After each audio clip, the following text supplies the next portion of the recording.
ಅವರನ್ನು ಬಂಧಿಸಿರುವಂತ ಸರ್ಕಾರಕ್ಕೆ ಹೇಳು ಧಿಕ್ಕಾರ. ಸೋನಂ ವಾಂಗ್ಚುಕ್ ಅವರ ಗಾಂಧಿವಾದದ ಉಪವಾಸವನ್ನು ಹಾಳು ಮಾಡುತ್ತಿರುವ ಕೇಂದ್ರ ಸರ್ಕಾರಕ್ಕೆ ಹೇಳು ಧಿಕ್ಕಾರ.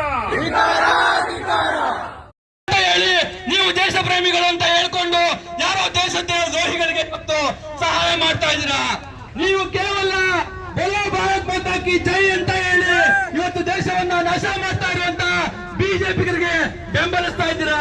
ಇವತ್ತು ಈ ದೇಶ ಉಳಿಬೇಕಂತ ಅಂದ್ರೆ ಇಲ್ಲಿರುವಂತ ಭ್ರಷ್ಟರು, ನೀಚರು, ಈ ಧರ್ಮೇಂದ್ರ ಪದಾಂತರದ ಅಯೋಗ್ಯರು ಇವತ್ತು ಮನೆಗೆ ಹೋಗ್ಬೇಕಂತ ಅಂದ್ರೆ ಇಂತಹ ಯುವ ಪಡೆಗಳಿಂದ ಮಾತ್ರ ಸಾಧ್ಯ.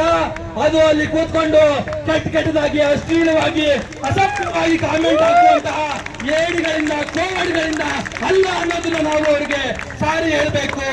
ಹಾಗಾಗಿ ನೀವೆಲ್ಲರೂ ಇದು ಇವತ್ತಿನ ಹೋರಾಟಕ್ಕೆ ಸೀಮಿತ ಆಗಬಾರ್ದು.